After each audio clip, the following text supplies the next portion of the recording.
So I gotta love the way that this place is really seriously turning into the city center.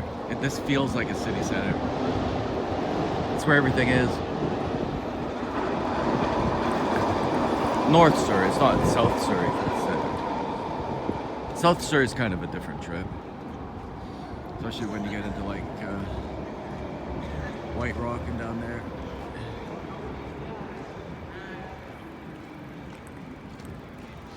If you go to White Rock, then like my feeling when I went there was that I just put my thumb on the microphone, I hope.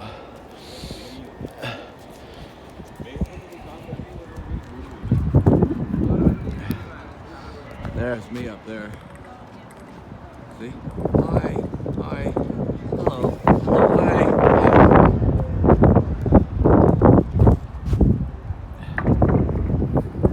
Yeah, man. And like,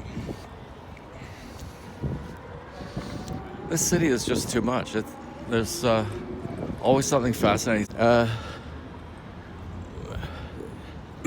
talk to definitely anybody that's speaking Spanish. But no, it's just really trippy. Like there's restaurants around here where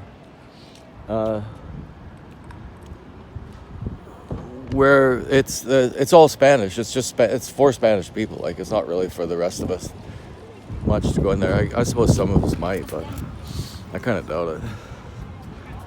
Anyway, I did. What was I gonna say?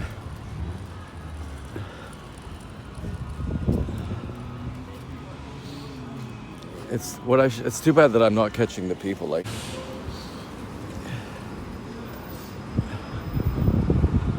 what do I always feel like I enter in a conversation with myself and I end up in a conversation with somebody who's really politically correct.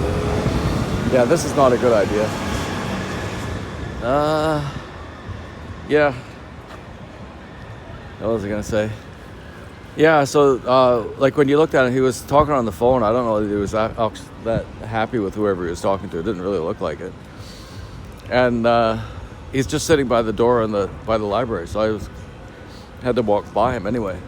I noticed that he spoke Spanish. And, that was, yeah, no kidding, man.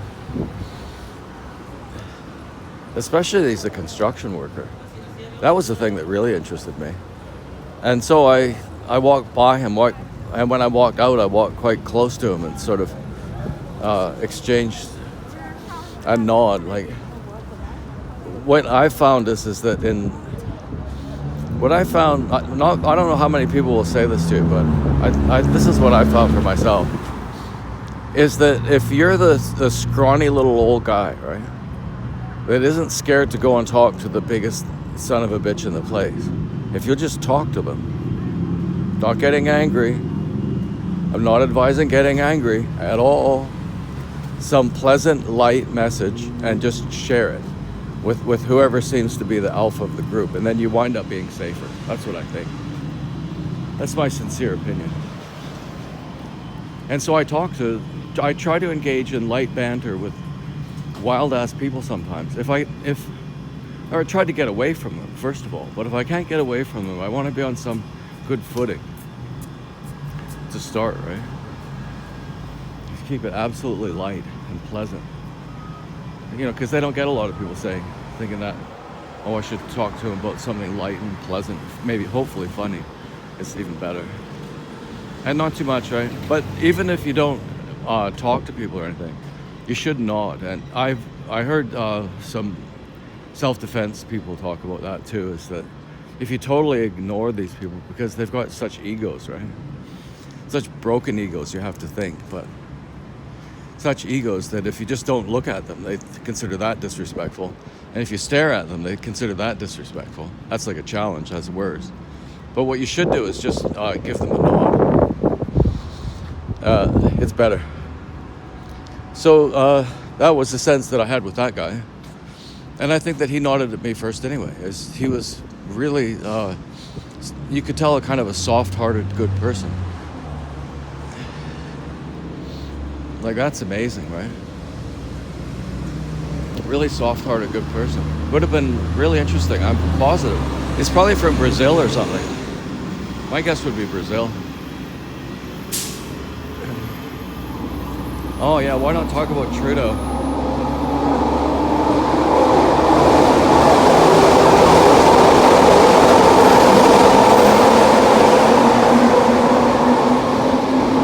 The question of election interference and just general interference on the part of the Chinese Communist Party in Canada is a huge deal.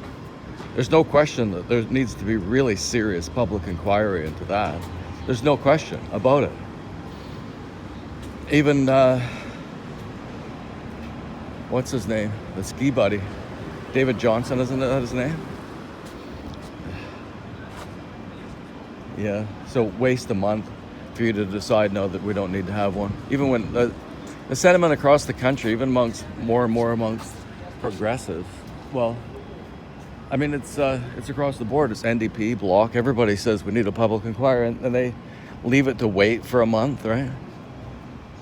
While this guy makes some stupid decision, and now you have to still fight to get anything.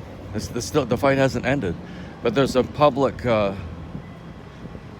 review, I think it is, which is apparently a stupid move on their part. I mean, everything's been stupid. They were stupid when they were either negligent or of preventing it, or complicit in it, or actually both. They're both negligent in preventing it and guilty of having conspired with them to win an election. How much worse could it get? So this is me speaking officially, okay? And I can go on about what things Justin Trudeau's. Maybe I shouldn't mention another thing. They bought $100 million worth of hydrocodone and gave it out and produced more heroin addicts in Canada. Let's put it just straightforward. He spent $100 million creating more heroin addicts than we had before. Seriously, that's what Safe Supply has done. Created more addicts. The evil of these people is well demonstrated. This is not evil. And then they just got caught paying a consulting firm, right? What was it, McKinsey, who helped pharmaceutical companies supercharge opioid sales. So Canada hired a consulting group that was guilty of that and a whole bunch of other stuff as well. Christy Freeland, in committee, was asked, how much is the interest on our debt now? Kind of an interesting question, don't you think? How much are we paying now in interest on all the money that you borrowed? And she said she didn't want to engage in fiscal fear-mongering. Well, like it or not, lady, you're the finance minister. You're probably largely responsible for putting us in this mess. How much is the interest? And she refused to answer it. And was twitty about it, without any apparent sense of just how ridiculous it was. And she didn't answer. And then I think they called her back to committee again, and she just refused to come. I've seen her, like, during the emergency debate thing. It's the NDP guy's name was Green. You have to watch Christy Freeland in the Emergencies Act hearings, at least, right? At least do that. You can see what a twit she is. She is. She thinks that she's above talking to us. She thinks she's above answering to her subjects. She has got to go. She's the worst. She's worse than Trudeau. Thank God she's quitting to join NATO or something like that, but we can get rid of her soon enough. What a massive disaster. And you know what's really gross too is that if he's elected again, it'll largely be these feminists. It'll be feminists who elect him. That's not... If we're stuck with him again, then the reality is that he will have been reelected in large part by feminists. So, and then we can see what happens to the country. Okay, there's your feminism. Here's your feminism. Your feminism is here. And this is sort of what it creates. Because it breaks down the family. As soon as the family's breaking down, then you get all kinds of People that are just directionless and take to drugs and violence and all that other kind of stuff. So, yeah, we're seeing what our feminism is doing. Oh, Sorry, I thought you were taking a picture. yeah, thank you so much. No worries. Oh, isn't that nice? Yeah, man, this place is just crazy. Going down there, it's like running the gauntlet. I swear to God, no. I'm not gonna. Yeah, no, it is, man. You're running the gauntlet down there. Okay, that's enough for today. So Barbara Kay had an interesting article in National Post today about the crisis facing men and boys. Like, men and boys aren't doing well, and it's statistically factual that they're not. Not making it into universities, not becoming employed, not getting married, not having a girlfriend, not having any ambition for work, and committing suicide like crazy. And each and every drug overdose is a kind of a suicide, if you ask me. Yeah, there's popping off like flies, especially between like 20 and 30. You would think that at some point, you would get people thinking a bit about looking at the actual statistics, looking at the numbers, look at what's actually happening. Men are really directionless. It's in a sense what it boils down to. It's the first time in history where men have even had this option.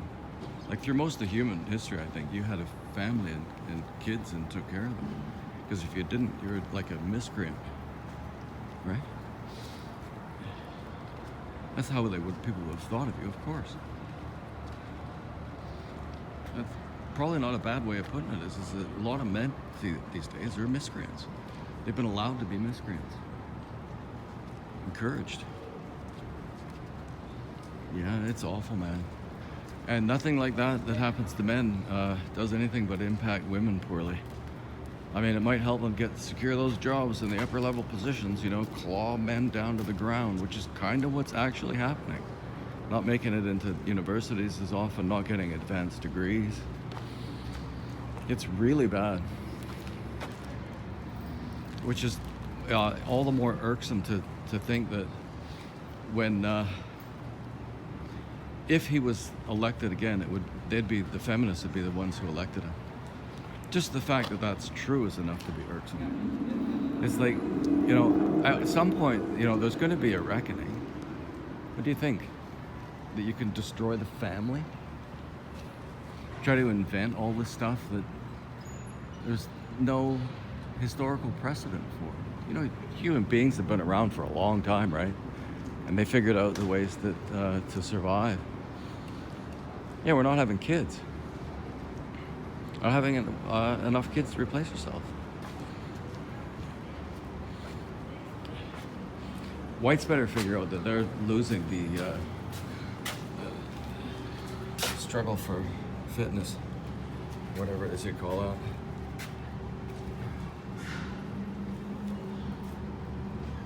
Yeah, I went past on the SkyTrain, I went past it's pretty adorable, actually, really adorable. But it just brings home that, the cold hard fact. We've lost already. There's no way that you could bring it back.